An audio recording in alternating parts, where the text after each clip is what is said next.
अस्सलाम वालेकुम स्टूडेंट्स। आज हम सेकंड ऑर्डर काइनेटिक्स स्टडी कर लेते हैं, उसका फर्स्ट वाला केस। ठीक है, सिंपल वाला केस जो है हम उसको स्टडी कर लेते हैं।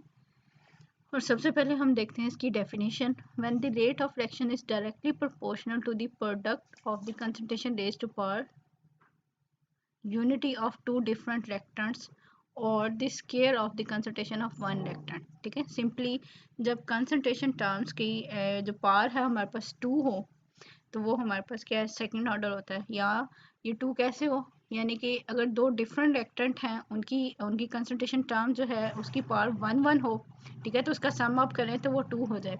या फिर एक ही रिएक्टेंट है, उसकी कंसंट्रेशन टर्म का जो पावर है वो स्केयर हो यानी 2 हो, तो वो हमारे पास क्या हो जाता है, सेकंड ऑर्डर रिएक्शन कहलाता है। ठीक है, तो उसकी एग्जांपल्स हमारे पास ये दी गई हैं। सिंपल रिएक्शन हमारे पास क्या होता है कि एक रिएक्टेंट ए है और दूसरा रिएक्टेंट क्या है, बी है, और वो प्रोडक्ट में कन्वर्ट हो रहे हैं। या फिर क्या हो सकता है कि ए ही है और वो उसके कंसंट्रेशन टर्म जो है वो 2 हो, तो वो भी हमारे पास सेकेंड ऑर्डर रिएक्शन हो जाता है। ठीक है, the rate of reaction can be written के decrease in concentration of reactant के लिहाज से लिख सकते हैं। फर्स्ट के केस में यहाँ decrease in concentration of B with respect to time वो इक्वल है हमारे पास रेट ऑफ रिएक्शन के, और which is equal to k into product of a raise to power 1 into product of b raise to power 1 आ जाता है। यहाँ फिर हम क्या कर सकते हैं कि सेकेंड इक्वेशन के लिहाज से लिखेंगे तो वो आपको पता है जिसका नंबर ऑफ मॉलिक्यूल्स हैं वो क्या आ जाते हैं, जो कोफिशिएंट है वो डिनोमिनेटर में आ जाता है, और इसलिए हम कहते हैं decrease in concentration of a with respect to t is equal to rate of reaction जिसे हम dx ओवर dt कहते हैं is equal to k into a raise to power 2। तो ये दोनों हमारे पास क्या है, सेकेंड ऑर्डर रिएक्शन आ जाते हैं। We follow the reaction 1 to derive the kinetics for the second order reaction। ठीक है, टू पॉसिबल केसेस में अराइज। यहाँ पे दो तरह के केसेस होते हैं कि जब A और B है हमारे पास, तो A की कंसंट्रेशन भी उतनी है जितनी B की कंसंट्रेशन है। ये भी हो सकता है कि A की कंसंट्रेशन कुछ और हो, B की कंसंट्रेशन क्या है, कुछ और हो। तो सिंपल केस हमारे पास क्या है, जब A की कंसंट्रेशन और B की कंसंट्रेशन दोनों क्या हो, सेम हो। ठीक है, तो ये हमारे लिए सिंपल वाला केस है। ठीक है, तो पहला केस हम देख लेते हैं। When the initial concentration of both the reactants are same, let us assume that the initial concentration of both of the reactant are a मोल पर dm क्यूब। ठीक है, हम सिंप्लीफाई कर रहे हैं तो हम इसको a लिख रहे हैं, यानी 1 मोलर भी हो सकता है, यानी 1 मोल पर डीएम क्यूब भी हो सकते हैं। एक की कंसंट्रेशन और दूसरे की कंसंट्रेशन भी क्या है, 1 मोल पर डीएम क्यूब हो सकती है। या अगर ए की कंसंट्रेशन 5 मोल है तो दूसरे की कंसंट्रेशन भी क्या हो, 5 मोल हो। ठीक है, तो इसलिए हम सिंप्लीफाई कर रहे हैं कि ए की कंसंट्रेशन हमारे पास क्या है, ए मोल पर डीएम क्यूब है, और बी की कंसंट्रेशन भी हमारे पास कितनी है, ए ही है। ठीक है, ए मोल पर डीएम क्यूब। तो स्टार्ट पे क्या होता है कि हमारे पास जब टाइम जीरो होता है तो सारी इसकी सारी कंसंट्रेशन ए होती है। जब कुछ टाइम गुजर जाता है यानी टी टाइम, कुछ टाइम हो जाता है, टी सेकंड से हम लिखते हैं, तो कुछ ना कुछ प्रोडक्ट बन जाती है। ठीक है, तो वो रिमेनिंग कंसंट्रेशन हम ए की निकालना चाहें तो वो ए माइनस एक्स आ जाता है, यानी कि जितनी प्रोडक्ट बनी है उसको माइनस कर दें इनिशियल कंसंट्रेशन के अंदर से। तो यहाँ भी यही काम कर रहे हैं हम। After some time t x mole per dm cube of the reactant are disappeared, यानी इतने प्रोडक्ट में कन्वर्ट हो गए हैं, then the rate of law for the second order reaction will be the rate is directly proportional to the concentration of a minus x। दूसरा क्या होना चाहिए था, b minus x होना चाहिए थी, लेकिन उसको हमने सेम कर दिया है, तो वो इसलिए हम इसकी जगह पे भी a minus x कर देंगे। दोनों की पावर क्या है, 1 1। जब इसको हम कंबाइन करके लिखेंगे तो ये क्या बन जाएगा, dx over dt is equal to k into A minus x square. ठीक है, ये हमने रेट एक्सप्रेशन लिख लिया, यानी रेट लॉ लिख लिया। फिर हम सेकंड स्टेप हमारे पास क्या होता है कि सेपरेशन ऑफ वेरिएबल्स के एक साइड पे टाइम वाली टर्म एक साइड पे आ गई, कंसंट्रेशन वाली टर्म एक साइड पे आ गई, यानी हमने सेपरेशन ऑफ वेरिएबल्स कर लिया। तो ये क्या बन गया, d x over a minus x square into is equal to k into d t. तो थर्ड स्टेप हमारे पास क्या होता है कि इंटीग्रेशन करें, और इंटीग्रेशन का जो कांस्टेंट आ रहा है उसकी वैल्यू आगे नेक्स्ट पुट करनी होती है। तो आपको पता है कि इंटीग्रेशन ये पावर रूल के थ्रू आएगी। 1 over a minus x square की इंटीग्रेशन का सोल्यूशन हमारे पास 1/a-x आता है। आप लोग मैथ फिजिक्स के स्टूडेंट हो तो इंटीग्रेशन आप लोगों को बड़े अच्छे तरीके से आती है, तो आप लोगों के लिए ये मुश्किल नहीं है इसकी इंटीग्रेशन करना। तो आपको इसका सोल्यूशन भी पता चल गया कि हमारे पास ये पार रूल अप्लाई हो रहा है, तो उससे हमारे पास ये इंटीग्रेशन आती है 1/a-x। दूसरी साइड पे के टी और प्लस इंटीग्रेशन कॉन्स्टेंट, जिसे यहाँ पे z से रिप्रेजेंट किया जा रहा है। अब नेक्स्ट स्टेप हमने क्या करना है कि z की वैल्यू पुट करनी है। तो वही इसकी वैल्यू निकालने के लिए हम इनिशियल कंडीशन लगाते हैं। जब टाइम 0 होता है तो x 0 होता है, तो ऊपर वाली इक्वेशन नंबर 9.12 बन जाती है। उसमें x की वैल्यू 0 पुट करोगे तो ये बन जाएगा 1/a, और के टी की जगह पे 0 आ जाएगा, तो z की वैल्यू बन जाएगी 1/a। तो हम क्या क्या करते हैं कि z की वैल्यू इक्वेशन नंबर 9.12 में पुट करते हैं। ठीक है, तो ये प्लस में है, तो अगर इक्वेशन की दूसरी साइड पे जाएगी तो ये 1/a की वैल्यू माइनस में आ जाती है। अब जब माइनस में वैल्यू आ गई है तो हम इसको क्या यहाँ पे क्या कर रहे हैं कि हम एलसीएम ले रहे हैं। नेक्स्ट हम एलसीएम ले रहे हैं, तो न्यूमरेटर में हमारे पास क्या बन जाता है a minus a minus x, और नीचे हमारे पास क्या है a into a minus x आ जाता है। ठीक है, तो a प्लस में भी है हमारे पास और a माइनस में भी है। अगर हम ब्रैकेट को ओपन कर रहे हैं तो यहाँ पे a कैंसिल आउट हो जाता है, रिमेनिंग हमारे पास क्या है प्लस x रह जाता है, यानी कि x divided by a into a minus x is equal to k t. और हमने एंड पे निकालना क्या होता है, k की वैल्यू निकालनी होती है। तो k की वैल्यू निकालने के लिए t भी क्या है डिनोमिनेटर में आ जाएगा दूसरी साइड पे इक्वेशन में जाके। ठीक है, k is equal to x over t into a minus x. Equation 9.13 is the required kinetic expression for the second order reaction. लेकिन आपने इसको मेंशन लाजमी करना है जब हमारे पास same initial concentration of reactant थी। ठीक है, तो ये तो हमारे पास सिंपलेस्ट फॉर्म था। और अगर हम इसकी जो थोड़ी सी डिफिकल्ट है, वैसे तो कुछ बच्चों को लगती है लेकिन फिजिक्स वाले स्टूडेंट्स के लिए मुश्किल नहीं है। जब initial concentration of both reactant different हो तो इसका मतलब है ए में से कुछ अमाउंट जा रही है और बी में से कुछ अलग अमाउंट जो जा रही है प्रोडक्ट में कन्वर्ट हो रही है। तो यहाँ पे हमारे पास जो वेरिएबल हैं वो भी डिफरेंट होते हैं। तो उन डिफरेंट वेरिएबल्स को सॉल्व करने के लिए हम क्या करते हैं पार्शियल फ्रैक्शन मेथड यूज़ करते हैं। आप लोगों ने ये सेकंड ऑर्डर का सेकंड वाला केस नहीं करना, लेकिन जस्ट मैं आप लोगों को यहाँ पे थोड़ा सा आप लोगों के नॉलेज के लिए थोड़ा सा बता रही हूँ कि यहाँ पे इसको सॉल्व करने के लिए हम पार्शियल फ्रैक्शन मेथड यूज़ करते हैं। ठीक है, उसको यूज़ करके हम कॉन्स्टेंट टर्म इंट्रोड्यूस करवा रहे होते हैं ए और बी, हम उनकी वैल्यू निकाल लेते हैं फिर वहाँ पे। ठीक है, वही इनिशियल कंडीशन यानी जब x की वैल्यू पुट कर रहे होते हैं। ठीक है, और z की वैल्यू निकाल लेते हैं, इंटीग्रेशन कांस्टेंट की वैल्यू आती है, और जब इसकी वैल्यू पुट करते हैं तो इन द एंड हम क्या कर रहे होते हैं कि k की वैल्यू निकाल लेते हैं। तो k की वैल्यू 9.81 आ जाती है। आप लोगों ने इस इक्वेशन को सॉल्व नहीं करना, जस्ट मैं आप लोगों को बता रही हूँ कि वही स्टेप होते हैं जो कि पहले हमारे पास हम स्टडी कर चुके हैं।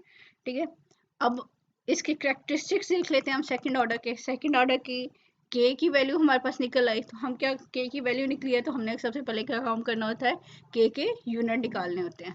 ठीक है, जब के यूनिट निकालने हैं यानी उसकी डायमेंशन निकालनी है, that the dimension of second order rate constant are molar concentration per time, लेकिन whole raise to power multiply by time whole raise to power -1। ठीक है, अब इसको सॉल्व भी कर सकते हैं कि देखें लॉग के बाद जो टर्म है वो तो रेशियो है कंसंट्रेशन की, वो तो कैंसिल आउट होगी, लेकिन लॉग से पहले 1/a माइनस बी भी है। ये अगर 9.18 में देखें ऊपर वाली इक्वेशन में भी वैल्यू आती है।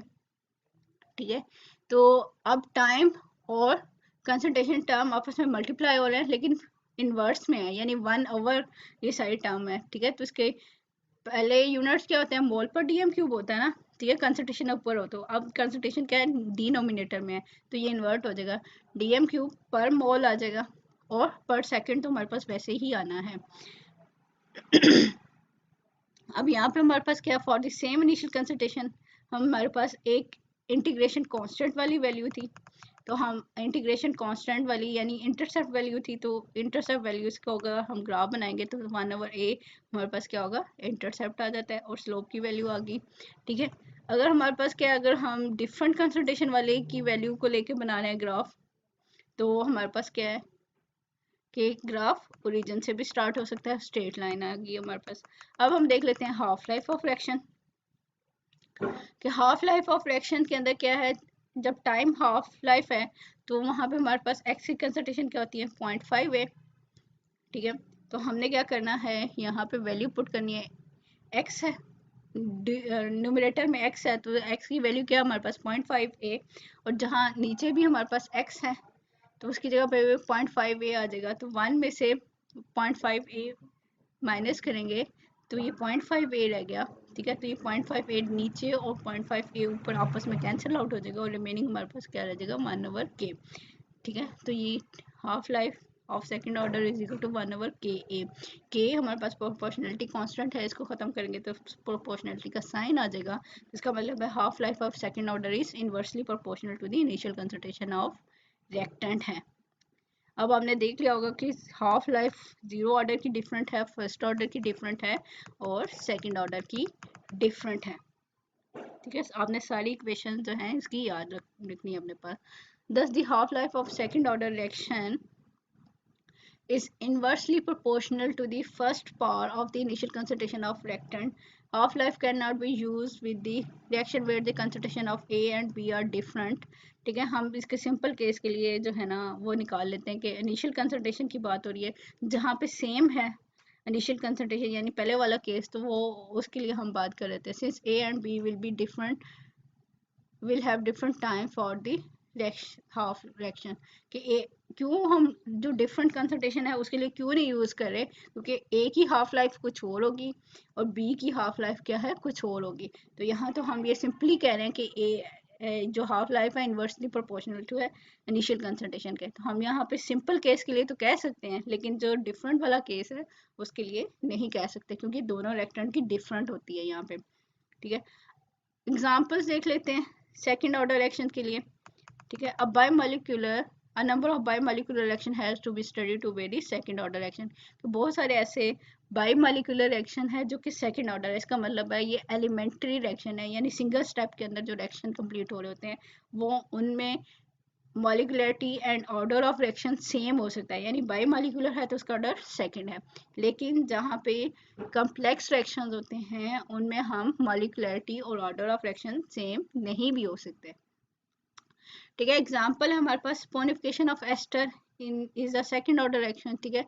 स्पोनिफिकेशन क्या होती है कि हमारे पास कोई भी एस्टर है, ठीक है, जैसे ये मिथाइल एसीटेट है हमारे पास, ये इथाइल एसीटेट है हमारे पास, इसकी बेस के साथ यानी सोडियम हाइड्रोक्साइड के साथ इसको रिएक्ट करवाते हैं तो ये बनाता है हमारे पास एसिटिक एसिड एंड एथेनॉल, ठीक है। तो ये इसको OH शो किया हुआ है, या अगर आप इसको सोडियम हाइड्रोक्साइड भी करोगे तो ये एसीटेट आयन शो किए हुए हैं, यहाँ पे H आ जाएगा इसका, ठीक है। तो एसिटिक एसिड प्रोड्यूस होता है, एथेनॉल प्रोड्यूस होता है। तो ये इसमें दो रिएक्टेंट इन्वॉल्व हैं, तो इसका मतलब है ये हमारे पास सेकेंड ऑर्डर रिएक्शन है। रिएक्शन बिटवीन पोटाशियम पर sulphate and potassium iodide in aqueous medium, बस क्या है ये भी सेकेंड ऑर्डर रिएक्शन है। तो ये पोटाशियम सल्फेट बना रहा है और आयोडीन प्रोड्यूस कर रहा है साथ साथ, ठीक है। Example of gas phase reaction कि गैस फेज में बहुत सारे ऐसे रिएक्शंस हैं जो कि सेकेंड ऑर्डर हैं, जैसे डिकम्पोजिशन ऑफ हाइड्रोजन आयोडाइड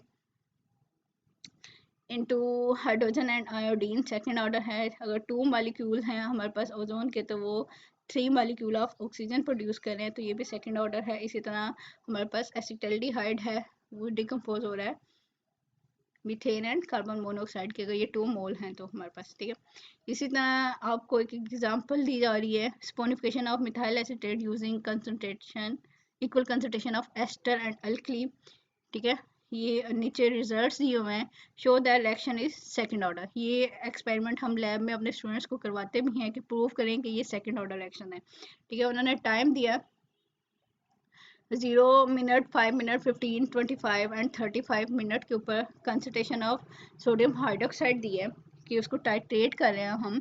तो पहले क्या है, इनिशियल कंसंट्रेशन उसकी ज़्यादा होगी, जैसे जैसे रिएक्शन कंप्लीट होता जा रहा है तो सोल्यूशन के अंदर से सोडियम हाइड्रोक्साइड की कंसंट्रेशन कम होती जाएगी। तो उसको अगर हम एसिड के अगेंस्ट टाइट्रेट करें तो एसिड की अमाउंट भी हमें जो है ना वो कम होती जाती है, ठीक है। ये एक्सपेरिमेंट हम बच्चों से करवाते हैं। तो यहाँ आपको बताया जा रहा है कि इनिशियल कंसंट्रेशन हमारे पास क्या है, पहले 16 है, फिर 10 आ गई, फिर 6 आ गई, फिर 4 आ गई, फिर 3 आ गई, ठीक है। अब क्या गया हमारे पास ऊपर उन्होंने स्पेसिफाई कर दिया कि जब दोनों रिएक्टेंट की कंसंट्रेशन सेम है, मीन फर्स्ट केस ले रहे हैं हम सेकंड ऑर्डर का, ठीक है।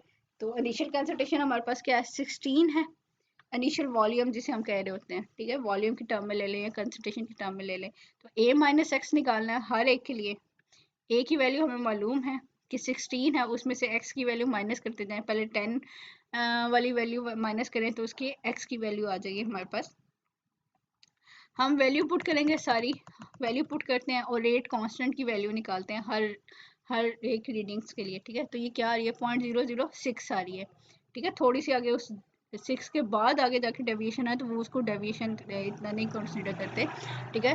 तो अगर ये रेट कांस्टेंट की वैल्यू कांस्टेंट आती है तो फिर हम ये कहते हैं कि हाँ ये वैलिड है, कि ये इक्वेशन वैलिड है। अगर ये हम वैल्यू पुट करते हो रेट कांस्टेंट की वैल्यू कांस्टेंट आती तो फिर हम ये कहते हैं कि ये रिएक्शन जो है वो सेकंड ऑर्डर को फॉलो नहीं कर रहा। लेकिन अभी हमारे पास क्या है, कांस्टेंट वैल्यू आ रही है, तो हमें ये पता चल गया कि ये सेकंड ऑर्डर ही रिएक्शन है। Since the value of k is nearly constant hence the reaction is second order। ठीक, नेक्स्ट इन्होंने क्या किया है, half life of second order reaction is 10 minutes when the initial concentration आपको ये दी गई है इतनी, specific rate constant for this reaction, ठीक है। अब आपने क्या करना है कि आपको क्या है, सेकेंड ऑर्डर रिएक्शन के लिए हाफ लाइफ वाली इक्वेशन यूज़ करनी है, के की वैल्यू निकालनी है, हाफ लाइफ दी हुई है, इनिशियल कंसंट्रेशन दी हुई है, तो आप क्या कर रहे हो, उससे वैल्यू निकाल रहे हो, ओके, ठीक है। तो ये तो था हमारे पास सेकेंड ऑर्डर रिएक्शन जिसकी हमने इनिशियल वाला केस देख लिया। दूसरे वाले केस को आपको याद करने की ज़रूरत नहीं है, बस थोड़ा सा इसको देख लीजिएगा कि वो भी उसी तरह स्टेप में होता है। फिर हमारे पास क्या है, हमने हाफ लाइफ देखी, हाफ लाइफ कैसे निकाल सकते हैं, ठीक। तो उसके थ्रू हमने कुछ एग्जांपल्स देखी हैं सेकंड ऑर्डर रिएक्शंस की, और साथ साथ units of second order rate constant भी देख लिए। अब हमने देखना है कि हम रेट कांस्टेंट या फिर ऑर्डर ऑफ रिएक्शन कैसे निकाल सकते हैं। हम ये कहते हैं एक्सपेरिमेंटली निकालने हैं, ठीक है। पीछे अभी 2 एग्जांपल मैंने आपको इसीलिए करवाई हैं ताकि आपको कंफर्म हो जाए। सबसे पहले हम क्या करते हैं, इंटीग्रेशन मेथड है, यानी सिंपली इंटीग्रेटेड रेट इक्वेशन जो आती है हमारे पास, उसमें कंसंट्रेशन की वैल्यू पुट करते जाएं, यानी एक्स की वैल्यू और टाइम की वैल्यू पुट करते जाओ, रेट कांस्टेंट की वैल्यू अगर कांस्टेंट आ जाए तो इसका मतलब है ये फर्स्ट ऑर्डर है। अगर फर्स्ट ऑर्डर की इक्वेशन में ये वैल्यू पुट करो तो वो कांस्टेंट वैल्यू आ जाए तो फर्स्ट ऑर्डर है। लेकिन अगर आप इक्वेशन फर्स्ट ऑर्डर की यूज़ कर रहे हो और कांस्टेंट नहीं आ रही, फिर हम क्या करते हैं, सेकेंड ऑर्डर वाली इक्वेशन को यूज़ करते हैं और फिर वहाँ से वैल्यूज़ निकाल रहे होते हैं, ठीक है। तो ये एक मेथड था आप लोगों को बताया, इसलिए मैंने आप लोगों को वो एग्जांपल्स करवाई हैं ताकि आप लोगों को कंफर्म हो कि रेट कांस्टेंट की वैल्यू जब कांस्टेंट आती है तो हम ये कहते हैं कि ये फर्स्ट ऑर्डर है, या अगर हम सेकंड वाली इक्वेशन यूज़ करें तो वो सेकंड ऑर्डर आ जाता है, ठीक है। इसी तरह हमारे पास और भी ढेर सारे मेथड हैं, ठीक है, जिनमें से हम यहाँ पे 5 मेथड्स देखेंगे जिसके थ्रू हम क्या कर सकते हैं, रेट ऑफ रिएक्शन जो है निकाल सकते हैं किसी भी रिएक्शन का, ठीक है। तो फर्स्ट मेथड हमारे पास क्या है, integration method. This method consist of determining the change in known amount of the reactant and noting the progress of the reaction by analyzing the reaction mixture after regular interval of time t। हम ये क्या यहाँ पे क्या करते हैं, amount of reactant जितनी भी चेंज हो रही है, ठीक है, इनिशियल कंसंट्रेशन तो सेम है, हमारे पास क्या है, प्रोडक्ट की कंसंट्रेशन इंक्रीज हो रही होती है तो a माइनस एक्स या x की वैल्यू निकाल रहे होते हैं, यानी हम प्रोग्रेस ऑफ रिएक्शन निकाल रहे हैं और उसको नोट करते जाते हैं विद रिस्पेक्ट टू टाइम, ठीक है। These data are utilized for the calculation of the specific rate constant using the integrated rate equation। इस डाटा को हम कहाँ यूज़ करते हैं, इंटीग्रेटेड रेट इक्वेशन में यूज़ करते हैं, चाहे वो जीरो ऑर्डर की हो, फर्स्ट की हो या थर्ड ऑर्डर एक्शन के लिए हो। The rate equation which gives a constant value of the rate constant gives the order of reaction। अगर हम फर्स्ट ऑर्डर की इक्वेशन यूज़ कर रहे हैं तो हमारे पास क्या है कि फर्स्ट ऑर्डर का रेट कांस्टेंट क्या आना चाहिए, कांस्टेंट आएगा तो हम ये कहेंगे ये फर्स्ट ऑर्डर को फॉलो कर रहा है। अदरवाइज हम फिर अगर क्या करते हैं, सेकंड ऑर्डर वाली इक्वेशन यूज़ कर लेते हैं, ठीक है। In practice trial is started with the first order expression, कि हम ट्रायल करते हैं, यानी हिट एंड ट्रायल मेथड। पहले हम पहले वाली फर्स्ट ऑर्डर इक्वेशन यूज़ करना है, उसके बाद अगर उसमें ना फॉलो करी हो तो फिर हम सेकंड ऑर्डर पे चले जाते हैं, ठीक है, यानी इसको हिट एंड ट्रायल मेथड भी कहते हैं। If none of these expression give a constant value, then it means the reaction is complicated one and the order of reaction may be in fraction. कि अगर ना वो फर्स्ट ऑर्डर में follow हो रही हो, ना वो सेकंड में, ना वो थर्ड ऑर्डर में, तो इसका मतलब है कि रिएक्शन जो है वो कम्प्लेक्स है, तो वो मे बी फ्रैक्शनल ऑर्डर भी हो सकता है उसके अंदर, ठीक है। इसी तरह हम क्या करते हैं, सेकंड मेथड देख लेते हैं, जो कि हमारे पास क्या है, वांट ऑफ डिफरेंशियल मेथड, ठीक है। जो डिफरेंशियल इक्वेशंस है हम उसको यूज कर लें, या इनिशियल रेट निकाल लें वहां से, ठीक है। इनिशियल कंसंट्रेशन चेंज करते जाएं तो इनिशियल रेट आएगा, तो उससे भी हम क्या कर सकते हैं, ऑर्डर ऑफ रिएक्शन निकाल लेते हैं, और इस मेथड को कहते हैं हमारे पास Hoff Van't of differential method. This method involves the determination of initial reaction rate when the concentration of one of the reactant is varied and for all other the concentration are kept constant। के अगर हमारे पास दो या दो से ज़्यादा reactant है तो सिर्फ एक टाइम के ऊपर एक ही कंसंट्रेशन हम चेंज करते हैं, बाकी सबकी कांस्टेंट रखते हैं और इनिशियल रेट ऑफ रिएक्शन निकाल लेते हैं, ठीक है। Initial rate are determined by measuring the slope of concentration time curves at zero time, ठीक है। जीरो टाइम के ऊपर यानी बिल्कुल रिएक्शन जैसे स्टार्ट ही हुआ है तो उसी टाइम के ऊपर हम क्या कर सकते हैं, रेट निकाल लें, ठीक है।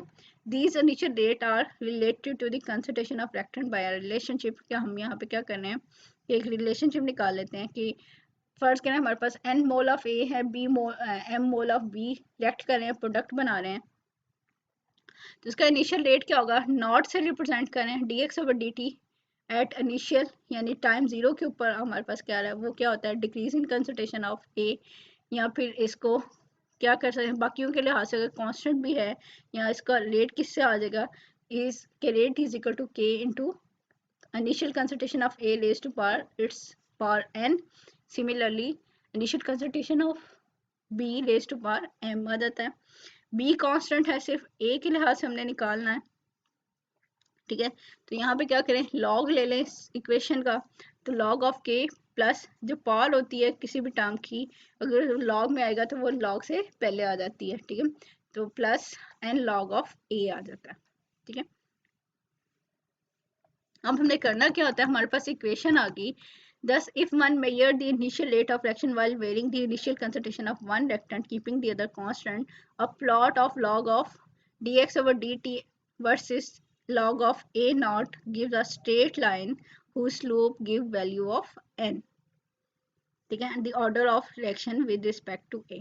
अब यहाँ पे करना क्या है हमने, कि हमारे पास इक्वेशन आ गई है, अब इनिशियल कंसंट्रेशन चेंज करनी है तो वहां पे हमने क्या करना है, रेट निकालना है, ठीक है। इनिशियल कंसंट्रेशन कैसे चेंज कर सकते हैं, पहले हम 5 ग्राम ले लें, फिर हम 7 ग्राम ले लें, फिर हम 9 ग्राम ले लें, फिर हम 10 ग्राम लेके देख लो, ठीक है, फिर 12 ग्राम, यानी हम इनिशियल कंसंट्रेशन चेंज कर रहे हैं और उसके लिहाज से इनिशियल रेट ऑफ रिएक्शन निकालने हैं। जब इसको निकालेंगे तो हमारे पास क्या होगा कि इक्वेशन हमारे पास ऊपर वाली स्ट्रेट लाइन है, लॉग ऑफ के प्राइम जो है हमारे पास जो है वो इंटरसेप्ट आ जाता है, और एन हमारे पास क्या हो जाती है, स्लोप, और एन क्या होता है, ऑर्डर ऑफ रिएक्शन हम इसको कहते हैं, तो यहाँ से हमें ऑर्डर ऑफ रिएक्शन मिल जाता है। Similarly the order with respect to the other reactants may be determined by measuring the initial concentration of initial reaction rate with varying the amount of B at constant A। इसी तरह जैसे हमने कहा कि हम B की value भी निकाल सकते हैं, बी के लिए निकालने के लिए क्या करें, ए की वैल्यू को कांस्टेंट रख लें और बी के लिहाज से इसका ऑर्डर ऑफ रिएक्शन निकाल लें, ठीक है। अगर हमने सम निकालना हो दोनों का, तो हम ओवरऑल ऑर्डर निकालना है तो हम सम कर लेते हैं ए और बी के जो ऑर्डर का है, ठीक है, तो हमें वैल्यू मिल जाती है उसकी,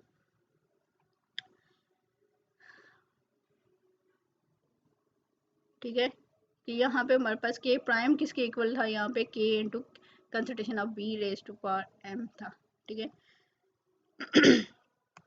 हमारे पास थर्ड है ग्राफिकल मेथड, मीन आपको उसके नेम से पता चल रहा है कि हम कोई ग्राफ बना लें जिसकी कंसंट्रेशन टर्म्स का टाइम के साथ, तो हमें जिसकी स्लोप है वो ऑर्डर ऑफ रिएक्शन के बारे में इंफॉर्मेशन देती है, ठीक है।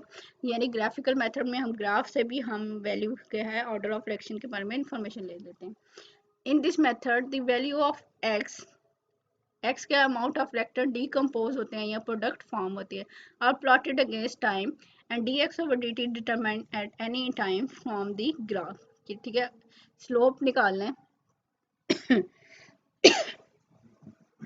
स्लोप निकालें, स्लोप आपको पता है tan थीटा होता है, dx/dt आ जाएगा।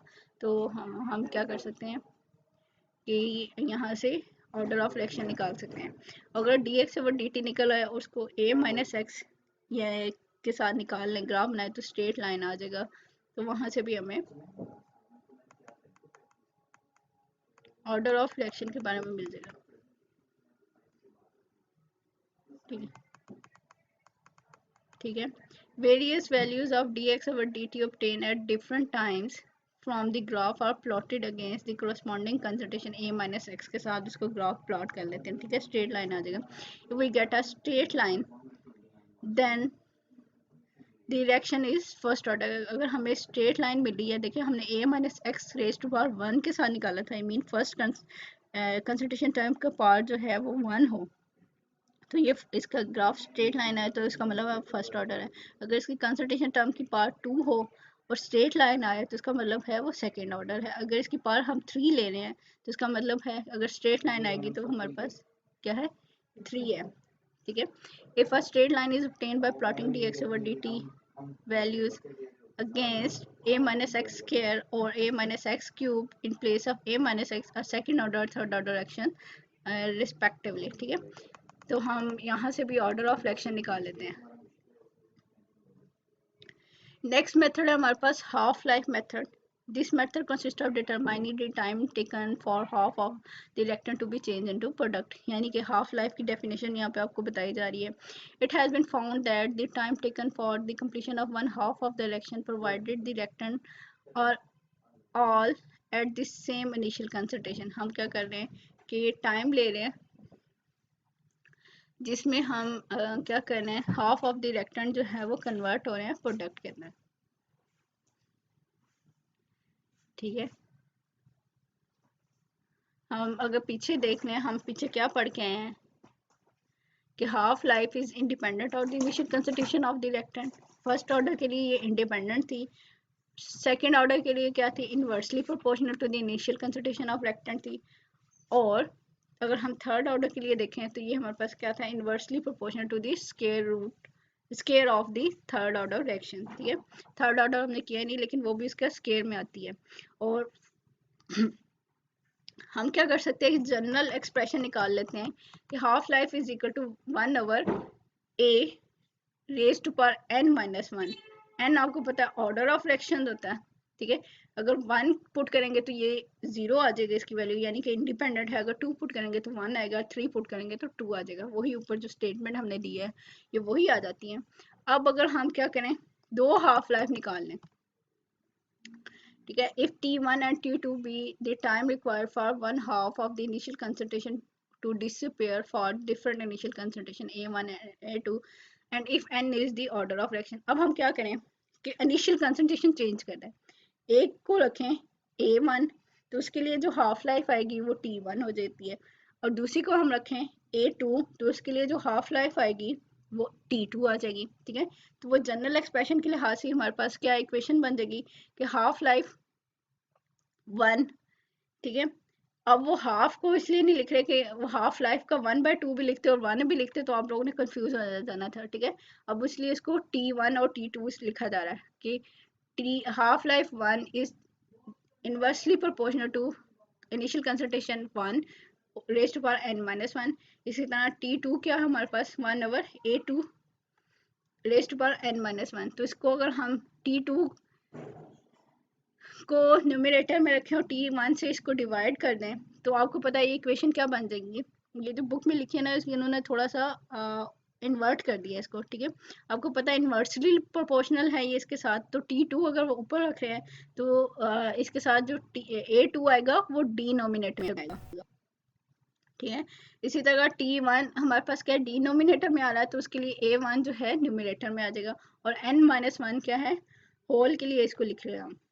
ठीक है, अब अगर हम इस टर्म का क्या ले लें, लॉग ले लें, तो ये क्या बन जाएगा log of t2 divided by t1 या t2 minus log of t1। आपको पता है डिवाइड में लिखें या माइनस में लिखें बात एक ही है। इसी तरह जब a वाली टर्म का लेंगे इनिशियल कंसंट्रेशन वाला, और n माइनस 1 क्या है लॉग से पहले आ जाएगा।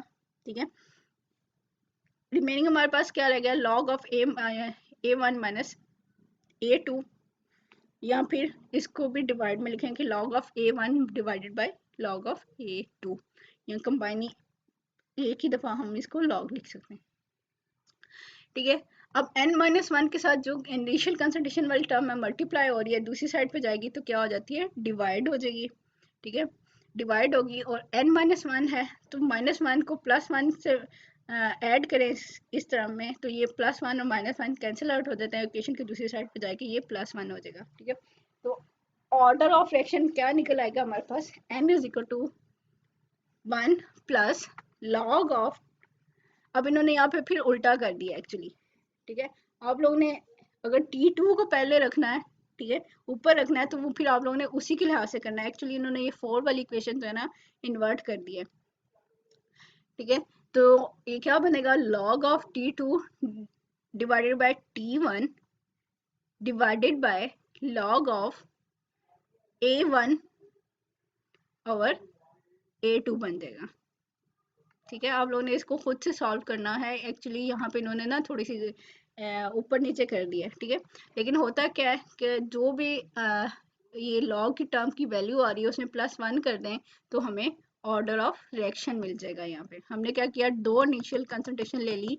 अब उन इनिशियल कंसंट्रेशन के साथ जो है हमने क्या किया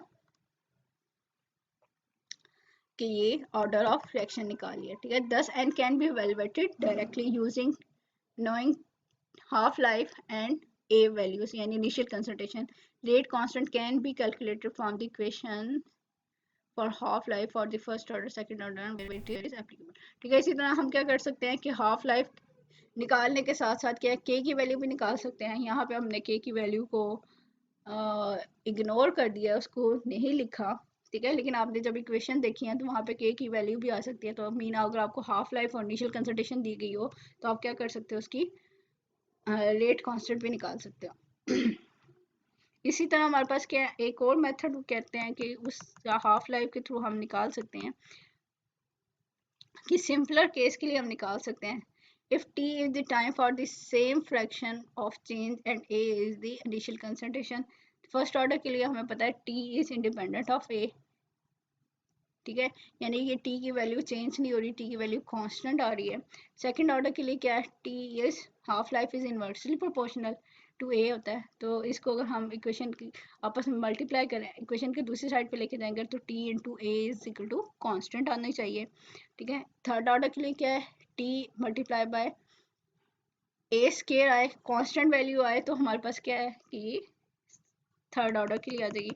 यहाँ पे उन्होंने आपको वैल्यूज दी हैं, या हम वैल्यूज को पुट करके देख लेते हैं कि क्या है। Certain temperature, half life period of decomposition of ammonia.